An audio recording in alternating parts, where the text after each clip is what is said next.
From the NewsChannel 5 network, this is Titans Talk.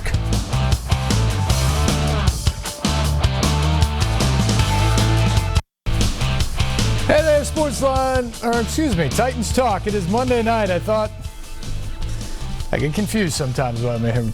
Monday night is Titans Talk, though. Titans with a huge win yesterday over the Jacksonville Jaguars, 42-20 at Nissan Stadium. We want to talk all about it. 737-7767, the number. Call us up. Be a part of the program tonight. Titans yesterday. What can you say about that effort? This team wins for the fourth time in 5 games, all under Ryan Tannehill, by the way. And what about that third quarter? It was a 7-3 game at the half. Not a lot of points scored. Really hadn't separated themselves from the Jaguars. And they come out in the third quarter. Great possession to start the half. Drive down the field. You get a nice run. You get a big pass play to A.J. Brown. Then you have a little trickeration at the goal line with that tackle-eligible play going to Dennis Kelly for the touchdown. That's always fun. Kind of gets some momentum with your guys, makes you feel good about things, and you're up 14-3. But they always talk about complementary football and the energy that comes with it. The defense gets a 3-and-out, gets the ball back to the offense, and immediately Derrick Henry goes 74 yards for a touchdown. Shades of last year's game, the Monday Night Football game against the Jaguars, where he went 99. The only reason this wasn't a 99-yard run is because they started at the 26. But it was almost the exact same play. It's off the left side, makes the guy miss at the line, has the speed to get into the open field, and then once he's in the secondary, he's outrunning people and he's stiff-arming everybody who's got an angle off of him. Good luck trying to bring him down if you're a defensive back. And I tell you what, after all the games they've played against him, the Jaguars defensive backs, they want nothing to do with Derrick Henry. They don't want to see him. They don't want to tackle him. They want nothing to do with number 22 for the Titans. And so that play was almost a carbon copy of the NFL record-tying 99-yard run he had last year. Then the Titans get a fumble recovery on the kickoff. Darren Bates with a terrific play to force the fumble and pick it up. Henry then punches it in on the very next play after that. So 2 touches, 81 yards, 2 touchdowns, 16 seconds apart. All of a sudden, it's a 28-7 game. Then you get the ball back, 65-yard touchdown pass to A.J. Brown, and it's 35-3, 28-3, then 35-3. But the game was over. The game was absolutely over at that point, just based off the way the Titans were playing and the way the Jaguars were playing. It was complimentary football to a T by the Titans in that game. And to me, it was the best total team performance of the entire season. The offense goes over 40 points for the first time since week 1. The defense did its job. It gave up some points late, but, the Jaguars had 3 points on the board late in the third quarter of that game. It was a 30-point game. You're going to change your defense. You're going to give up a few more yards when the game goes to that extent. And ultimately, Jacksonville puts up 20 points total. Defense would love to keep them below that, but for all intents and purposes, they dominated the important stretches of this game. And special teams helps you out. Brett Kerr didn't have to do a lot, but he was terrific again. And you get the huge turnover that's kind of a nail in the coffin. This was a complimentary football game, and it got the Titans above 500 for the first time since week 1 as well. So now as you sit here and you look ahead, the Titans, by the way, here's the importance of that game if you're just looking at the playoff chances. By winning that game, the Titans now have a 47.3% chance of making the playoffs. If you lose that game, those chances drop all the way to 13%. if you're 5-6 instead of 6-5. So a monumental win in a swing game yesterday for the Titans. And now we get into that stretch of the schedule. Yesterday really began it, but it continues now with a huge game Sunday in Indianapolis against the Colts. Titans going to try and win in a place that they've had nightmares over the years. 1-10 all time in 11 meetings in Indianapolis. And then after that, you've got a trip to Oakland, which will be difficult again, probably the last trip ever to the Black Hole. And you've got 2 of your final 3 games against the Texans. So a lot of division games, a lot of teams that are in the playoff hunt with you in the AFC. So it's all sitting there in front of the Titans thanks to that win yesterday. Now they've got to go out and do it. We want to hear from you tonight, your thoughts on the game yesterday, the performance, that incredible third quarter. Derrick Henry showing his dominance over his hometown team again. He went back to Jacksonville on the bye week and his hometown of Yulee, just outside of the city limits, and they put up a huge sign outside that said, Yulee, welcome. Home of Derrick Henry, the Heisman Trophy winning running back. And then a week later, he takes on the hometown professional team in Jacksonville, and he runs all over them again. Set a franchise record last year on Monday Night Football. This year he runs for 159 yards. He was absolutely fantastic. A.J. Brown, another 100-yard receiving game. He continues to show himself to be a playmaker at this level. And what can you say about Ryan Tannehill? I mean, everybody wanted to see what it would be like if they went to him and how the offense would change. It's really hard to deny the impact. Tannehill yesterday, great game, 299 total yards. He throws for 2 touchdowns. He runs for 2 touchdowns. He becomes the first Titans quarterback to do that, multiple touchdowns passing and running in the same game since Steve McNair back in 2001. So it tells you just what the performance by Tannehill yesterday was in kind of a historic sense for the Titans. But even more than that, as you look at the offense over the 5 games that he's started, Titans are averaging 29.4 points per game. In the 6 games prior to Tannehill taking over, they're averaging 16.3. Now, it's not all on Tannehill or all on Marcus Mariota. The offensive line has been much better as of late. The running game has really gotten going, especially the last 2 weeks. So it's a full group. But Tannehill has opened things up. He has changed the dynamic of what they're doing, and he has everybody believing. This was an offense early on in the year that didn't look like it was sure of itself. And part of that was because the quarterback at the time wasn't sure of himself. Ryan Tannehill's sure of what he's doing out there and what he wants to do, and the Titans are responding offensively. And so they're putting up 13 more points per game with a quarterback that has the highest quarterback rating for the season of any starting quarterback in the National Football League. He's at 114.9 right now after being at 155 yesterday. That's where Ryan Tannehill's playing. That's how well he's playing. And the Titans are 4-1 because of it. There's still a lot of games to be played down the stretch of the season. But if he can keep that up, man, if you're John Robinson and Mike Vrabel, you've got to find a way to bring him back next season, because he is absolutely, if there's one thing, and there's a lot of things you point to about the turnaround of this Titans team that was once 2-4 and looking like the season may be lost as it made a quarterback change, to a team that's now 6-5 and very much in the thick of things, not just in the wild card race, but in the title hunt for the AFC South.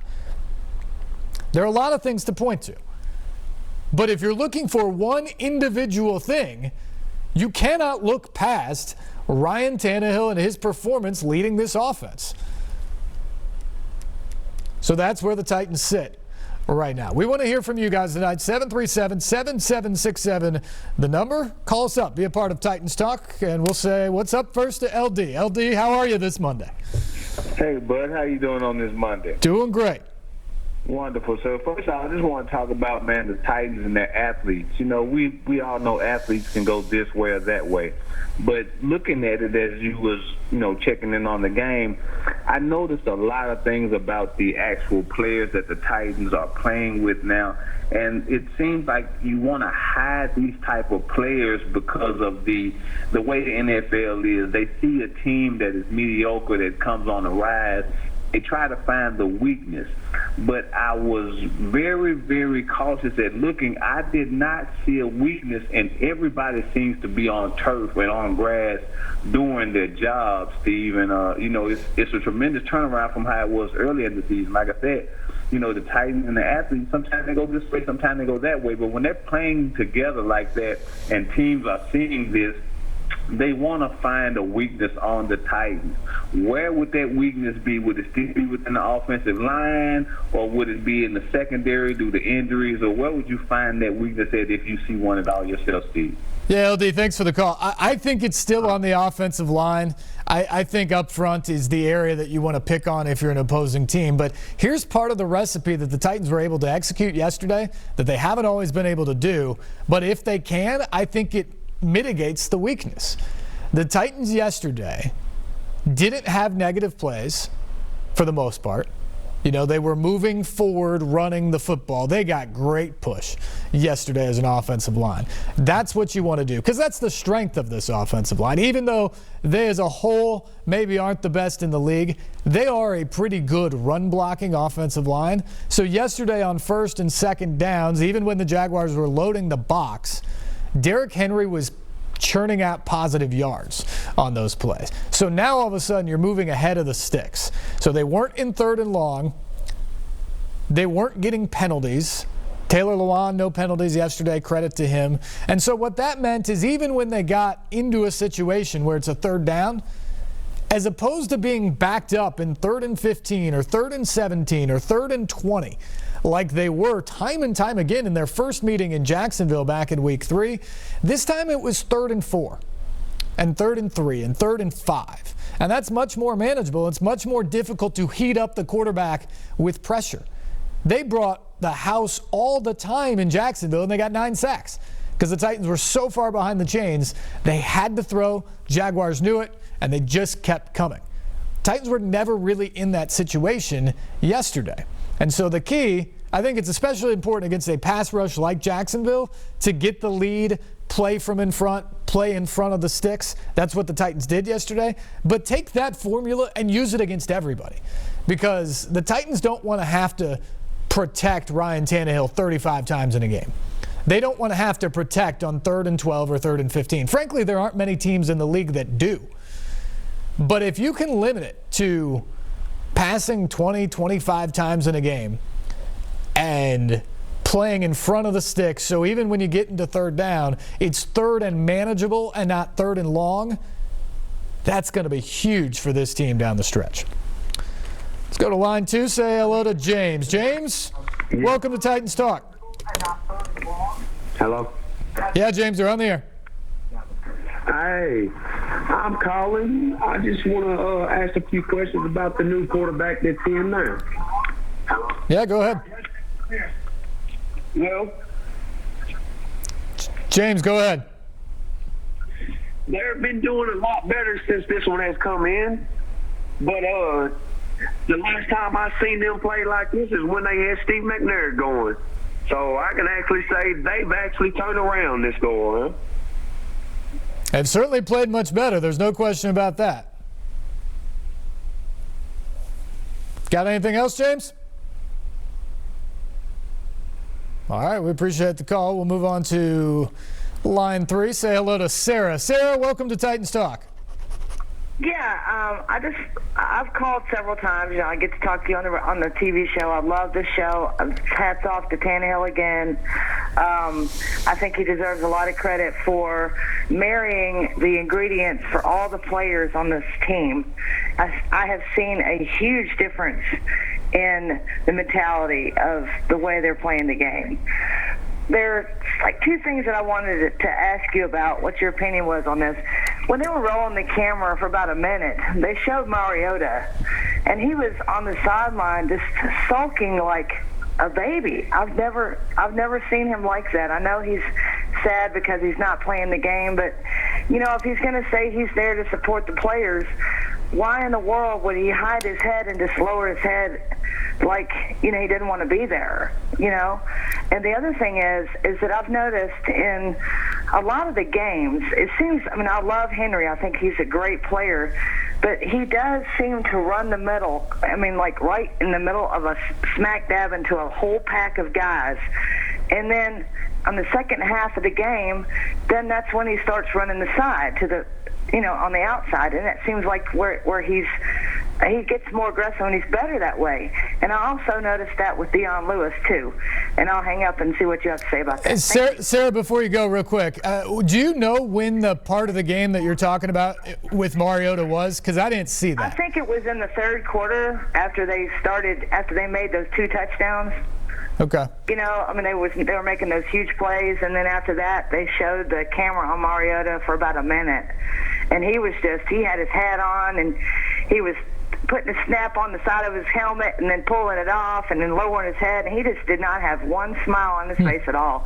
And you would think that he would be on the sidelines just happy as a lark and running around and jumping around just like all the other guys. But he wasn't. He was just there. He just seemed like he was sad. I just think that he ought to at least show some kind of, gratitude that, hey, they are winning. You know what I mean? Yeah. No, Sarah, I'll have to go back and look at that because I didn't see that yesterday being at the game and in the work we had to do here. I just simply didn't see that sequence. But I can tell you this, there have been multiple times when Mariota's been the first guy off the sideline to congratulate Ryan Tannehill, who's the guy who took his job. As a matter of fact, I know for a fact that right after Tannehill scored the first touchdown of the game, when he leaped into the end zone and kind of flipped over, landed on his back, as he was running to the sideline, Mariota's the first guy who goes and greets him, and they're kind of laughing and joking back and forth about the play that had just happened. Mariota obviously did that multiple times early on in the season, so probably an inside joke there, I would imagine. I'm trying to be like you or whatever. So there's a good relationship there, and I certainly haven't heard from anybody inside the locker room that Mariota's been anything other than a fantastic teammate celebrating what this team has done. So not to say that what you saw didn't happen. I didn't see it. I'll have to go back and look about it.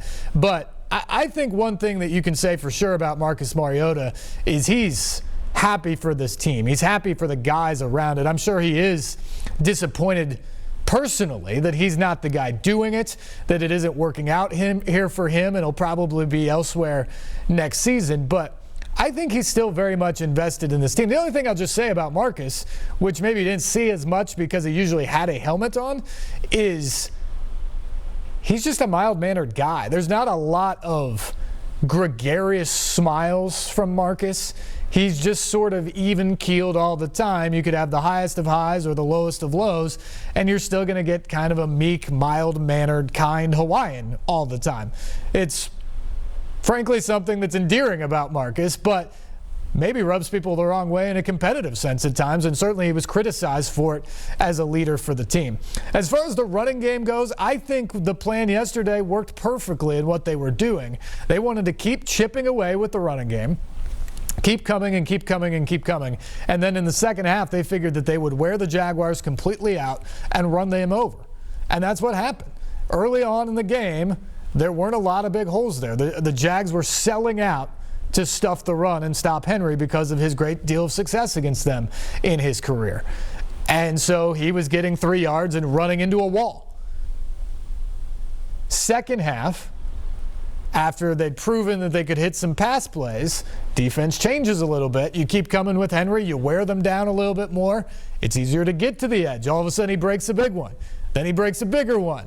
And now you're starting to break down their will. So you're not going to break every run, but I think the execution of the game plan when it came to running the football yesterday against what the Jags were trying to do, I think it was very well done by Arthur Smith. I think they played off the play-action passing game. I think they got Henry going the way they wanted to. And ultimately, when you run for 219 yards in a game, I think you did your job. And the Titans did that yesterday. Let's go to Chris. Chris, hello. You're on Titans Talk. Yes, I'm still here. Yes, it's correct. Yeah, go ahead. You're on the air. Oh, hello. Yes, this is Chris. Hello, sir. How are you? Good. Go ahead. Oh, I just want to say off the top, I really enjoy your show. It's been a pleasure. I watch it every chance I get. Thanks. Secondly, I just want to give a shout out to my daughter, Nadia, and our dog, Shotzi. My two questions are, one, what are our chances that you think of to beat the Colts Sunday? Second, if we do lose, what are our chances to reach the playoffs? Okay, good questions. Thank you very much for the call. This is, to me, the most interesting game left on the schedule for the Titans. They're all big, but this is the one because the Colts have been the nemesis for the Titans for some time now. How do you get over that hump? How do you get over that hurdle? And everybody pointed to week 2 this year when the Titans were going to host the Colts here as the day that they were retiring the numbers of Steve and Eddie. And everybody said, okay, this is the game. This is when the Titans need to show that they're ready to go, to use their phrase, good to great. And, of course, they lost. The game perhaps we should have been talking about was week 13 because the way these teams are, they're going to be in the mix. They're going to be together regardless of what happened in week 2. And here we are. They have the exact same record. They're fighting for position within the division and for the wild card. This is a must-win game for both teams. And now you're looking like the teams that you're going to be down the stretch. Ryan Tannehill's in at quarterback for the Titans. Jacoby Brissett is settled in Indianapolis. And you're going to find out what you can do. Indianapolis has been the nemesis for the Titans. They have been an impossible team for this team to play. If you're going to show that you can truly go good to great, you got to beat them. You got to be able to do it on the road in a building you've never had real success. You're 1-10 all time there. Can they do it? Yes, they can. But they're going to have to play like they played yesterday. They're going to have to play like they did against Kansas City. They got to take advantage of the opportunities. The offense has to move the football, and they've got to be as effective as they've been in the red zone. I think going in, the Titans are playing better football. I think the Titans have been the better team than the Colts for the last month of the season, where the Colts were the better team for the first month. But here's the thing. That's never mattered when these two teams play because the Colts seem to have this belief that they're going to beat the Titans, and I'm not sure the Titans have the belief that they're going to beat the Colts. Can they change that now? Does Ryan Tannehill change that? That's the big question for me, and we'll find out on Sunday in Indianapolis. Now, if you lose, to me, the season's not over. I said this before last week, and it remains the same since the Titans won. To me, the way you look at it is if you win out, you're in. You win the division. If you get to 10 wins, 10-6, which would be one more loss, I think you're in doing that as well. If you go 9-7, you're in deep trouble. You have a shot, but you would be in deep trouble at that point. If you go 8-8, it's over. So you've got one game to play with, I think, in a loss sense. 2, you're going to need some things to break your way. You're going to need to beat the right teams. 3 losses, and it's over. So that's just where you are. It is a big game for both teams, but that's how I would handicap the setup for the Titans. All right, we need to take a break. We're running behind on that. We will come back. We'll get to more of your phone calls right after this. Lines, few of them still open, 737-7767. Call us up. Be a part of the program. This is Titans Talk on News Channel 5+.